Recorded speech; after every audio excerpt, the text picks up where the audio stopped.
আমরা বাংলাদেশ সশস্ত্র বাহিনী ভুক্তভোগী সশস্ত্র সেনা সদস্যগণ, যেহেতু আমরা একটি সুশৃঙ্খল বাহিনীর সদস্য, সেই লক্ষ্যে আমরা আমাদের এই 3টি দাবি আদায়ের লক্ষ্যে প্রতিটি ধাপ অত্যন্ত সুশৃঙ্খল ও ন্যায়ের সাথে পদক্ষেপ নিয়েছি। আমাদের প্রথম ধাপ হিসেবে আমরা যারা চাকরিচ্যুত সশস্ত্র বাহিনীর সদস্য ছিলাম, আমরা ব্যক্তিগতভাবে বিভিন্ন পর্যায়ে বিভিন্নভাবে চাকরি ফিরে পাওয়ার জন্য আবেদন জানিয়েছিলাম, কিন্তু সেখানে কোন রকম সন্তোষজনক উত্তর না পাওয়ার পরে আমরা দ্বিতীয় ধাপ হিসেবে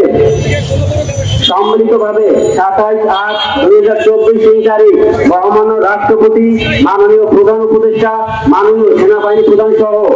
বিভিন্ন গুরুত্বপূর্ণ উপদেষ্টার কাছে এবং বিভিন্ন গুরুত্বপূর্ণ দপ্তরে চিঠি পাঠিয়েছি, কিন্তু সেই চিঠিরও কোনো উত্তর আমরা পাইনি। তৃতীয় পদক্ষেপ হিসাবে আমরা আজ 8/9/2024 তারিখ রোজ রবিবার আমাদের সংবাদ সম্মেলন পরিচালনা করছি এবং আমরা পরবর্তী পদক্ষেপ আমরা যারা সমন্বয়ক আছি আমাদের বিশেষ বিবেচনা এবং সকলের মতামত সাপেক্ষে গ্রহণ করা হবে। তবে আমি যারা সশস্ত্র বাহিনীর ভুক্তভোগী সদস্যগণ আছেন, আপনারা আমাদের সাথে যোগাযোগ করবেন, আপনাদের নামের তালিকা সহ আমরা সম্ভবত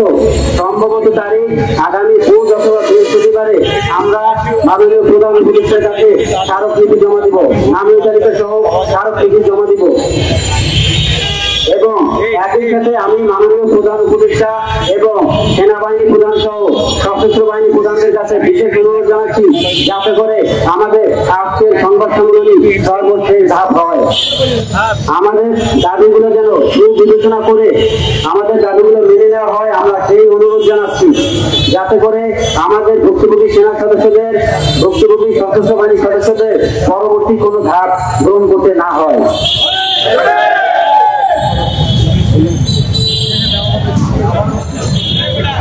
আমি আবারও বলছি, মাননীয় প্রধান উপদেষ্টা এবং মাননীয় সেনাবাহিনী প্রধান সহ সশস্ত্র বাহিনীর সদস্যদের কাছে, সশস্ত্র বাহিনী প্রধানদের কাছে অনুরোধ জানাচ্ছি, যাতে করে আমাদের কষ্ট, দুঃখ,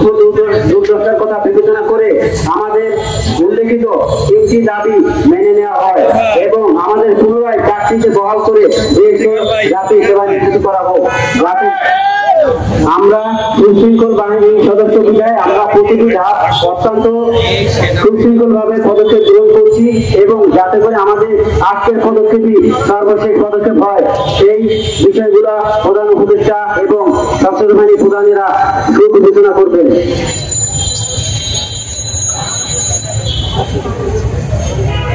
আমাদের দাবি সমূহ: 1, চাকরিচ্যুত সময় থেকে অদ্যাবধি সম্পূর্ণ বেতন ভাতা ও অন্যান্য সকল প্রকার সুযোগ সুবিধা সহ চাকরি পুনর্বহাল করতে হবে। 2, যদি কোনো সশস্ত্র বাহিনীর সদস্যদের চাকরি পুনর্বহাল করা সম্ভব না হয়, তাহলে উক্ত সশস্ত্র বাহিনীর সদস্যদের সরকারি সকল প্রকার সুযোগ সুবিধা সহ